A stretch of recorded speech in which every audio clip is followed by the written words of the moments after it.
Now it's my great pleasure to get more insight from a range of guests. We'll be discussing international corporate governance, the challenges and trends thereof. I think that that's a really pertinent discussion to turn our attention to. It's moderated by Dr. Susie Walton. She's the non-executive board director of the Institute of Directors UK. Dr. Susie Walton is a chartered director and has a portfolio of board roles, both in the UK and internationally.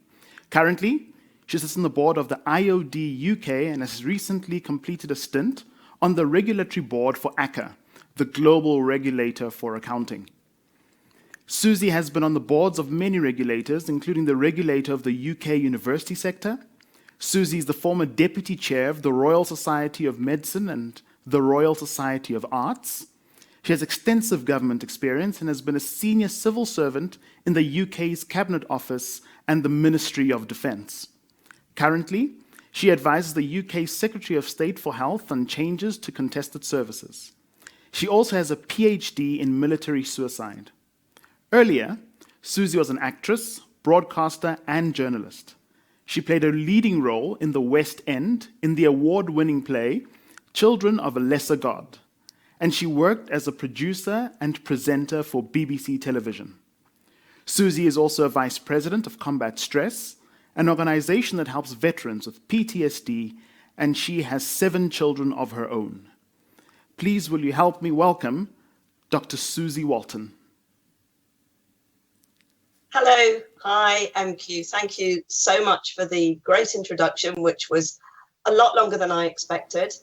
And it's great to be joining you today. And I have a panel here who I will be introducing very shortly.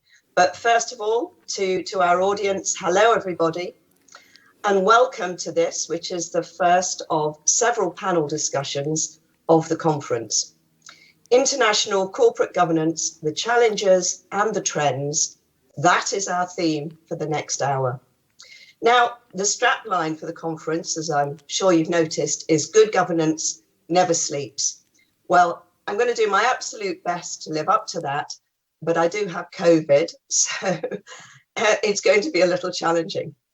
I'd like to set us off, if I may, with looking at the different corporate governance environments within which we all operate, not just us here on the panel, but the whole of our audience, which is essentially the whole of the world.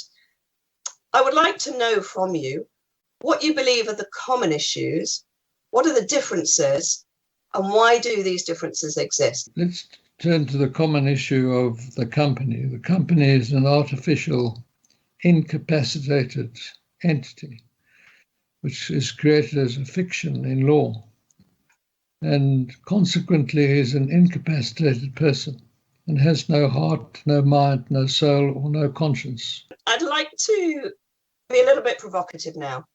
Why do we govern? For whose benefit do we govern organisations? Is it for shareholders, stakeholders, wider society, the planet, or all of the above? And Mervyn had his hand up first. So Mervyn, over to you. Well, Susie, if you gave me 100,000 euros to invest for you, I think you would accept that I'm accountable to you and I have a duty to report to you. So if you take the company, the directors owe their duty to the company, and that's a global premise, that the duty of care, good faith, care, skill and diligence is owed by directors to the company. Again, thinking of our audience, some will be very experienced directors, some will be less so. Can we just step back a few years, roll the clock back, imagine ourselves starting out on our first board or in our first directorship? And I'd like each of you to give us some pearls of wisdom, please. What would you say today to somebody starting out on their first directorship? Point would be to understand in breadth and in depth, the business operations of the company you'll be sitting on the board.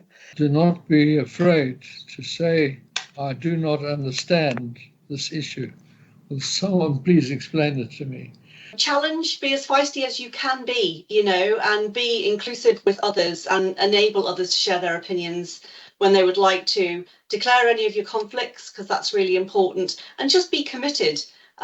Put the time in and be educated, particularly the latter point, because it's clear that we need more education around the sustainability agenda. Be brave and bold, and that builds on what Mervyn said about asking the right questions and being humble, but also being able to not be afraid for people not to like you. You're not on a board for people to like you, and that connects with my first point. Don't just go on a board to up your status. It will stop your ability to be effective and to challenge. Panel, thank you for that. We only need one answer to that question, but it was a great question. Thank you very much to the four of you for joining today. It's been a really good, productive, constructive, somewhat provocative, but it should be, and a very good session. Panel, I hope you'll now join as delegates and stay up for the next 22 and a half hours. Thank you very much. MQ, over to you.